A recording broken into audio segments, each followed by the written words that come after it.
大家好，歡迎嚟到全康科技養生館呢個頻道，我係 Cindy。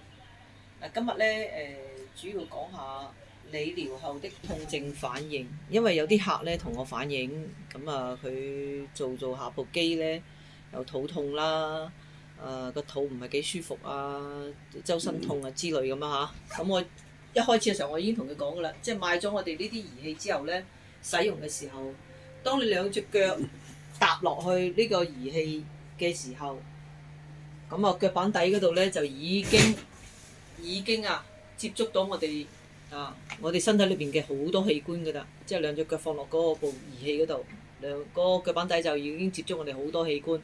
點解啊？就係因為我哋咧身體裏邊有六條經絡經過我哋嗰個腳板底嘅。呢六條經絡咧，胃經、脾經、膀胱經、腎經、膽經同埋肝經，呢六條經絡就係我哋負責，即係兩隻腳各樣三條，一隻腳三條，另外一隻腳又係三條經絡，分別就有呢六條經絡咧喺我哋呢個一對腳裏邊嘅。我哋人體有12條經絡，咁其中6條經絡係經過我哋個腳，通過我哋嘅五臟六腑，經過我哋嘅全身。咁呢5條經絡啦，之前我不斷成日都係咁講啦，係咪？呢個係脾經啦，我又同大家複習一次。咁呢個咧就係嗰個膀胱經，膀胱經係喺後邊嘅。你睇下膀胱經係嘛？膀胱經要經過我哋好多穴位，你睇下緊唔緊要啊？所以我哋每一條經絡對我哋身體裏邊咧都係非常之緊要嘅。呢個腎經係嘛？咁你話係咪經過我哋五臟六腑啊？全部都經過我哋嘅五臟六腑嘅。呢個咧係膽經，消化唔好所以啲人話割咗個膽好唔好啊？你話好唔好啊？割咗個膽，咁你個膽咧就分泌嗰啲膽汁唔可以，即係唔可以儲存。膽囊係要嚟儲存嘅，佢唔能夠儲存，即刻個肝製造啲膽汁，即刻落個胃嗰度。你食嘢嘅時候即刻落胃，咁嗰啲膽汁咧好酸㗎，好容易揦穿個胃嘅，所以一定要有一個膽囊。即係呢個世界呢個天公佢點解要安排一個器官一個膽囊咁細放喺你嘅身體裏邊咧？一定有佢嘅原因㗎，係咪？咁你要割咗佢，咁冇辦法啦，係咪啊？咁呢個肝經啦，肝點解同膽一齊？佢兩兄弟嚟㗎嘛，肝膽相照啊嘛，係咪？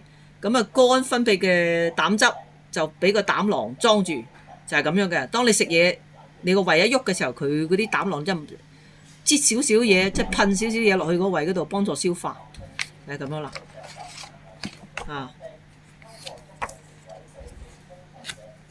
總之咧就係六條經絡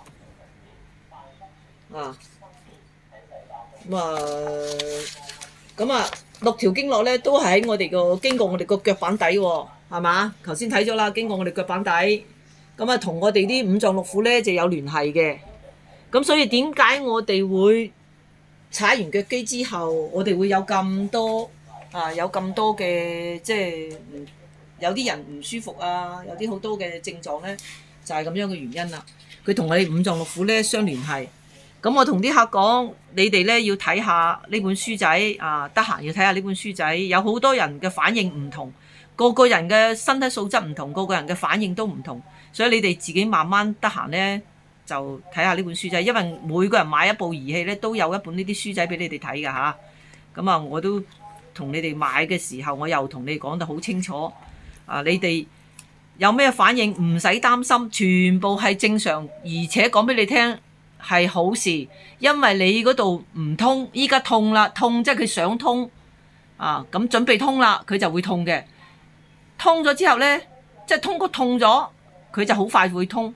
通咗之後咧，佢就唔痛噶啦，就係咁樣嘅症狀嘅，即係嗰個過程。咁有啲客咧係點樣咧？即係話有啲痔瘡就會出又流血嘅喎。即係如果做過呢啲儀器咧，有客試過痔瘡會流血，有啲咧試過咧就尿道炎有啲咧就個肚唔係幾舒服，有啲周身骨痛，有啲突然明明咧腰骨冇撞親嘅，腰骨都會痛嘅。點解咧？可能你有其他地方撞傷過，然後當時你腰骨冇痛啫，唔等於你嗰度冇存在有問題㗎。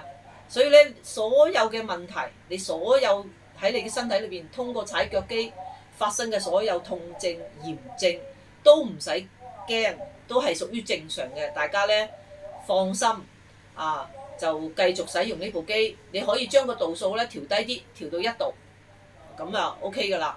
咁啊嗱，依家先咧同大家講明就係發燒咧唔可以用呢部機㗎嚇，發燒唔可以用呢部儀器。咁啊感冒咧都仍然可以用嘅。咁如果你有有頭先講嘅所有嘅痛症、炎症都可以用，咁你可以將個度數咧調低啲。咁你覺得急性嘅炎症，譬如尿道炎啊，或者係嗰個痔瘡嗰啲問題啊，咁你可以睇下醫生嘅，睇咗醫生食啲藥，跟住使用呢啲儀器咧係冇問題噶啦。所以大家咧都係唔使擔心你發生嘅事情，即係你療後嘅，即係通過踩腳機你療之後你產生嘅嗰啲痛症嘅反應係正常嘅嚇，唔使擔心，繼續使用堅持使用，你就會有好好嘅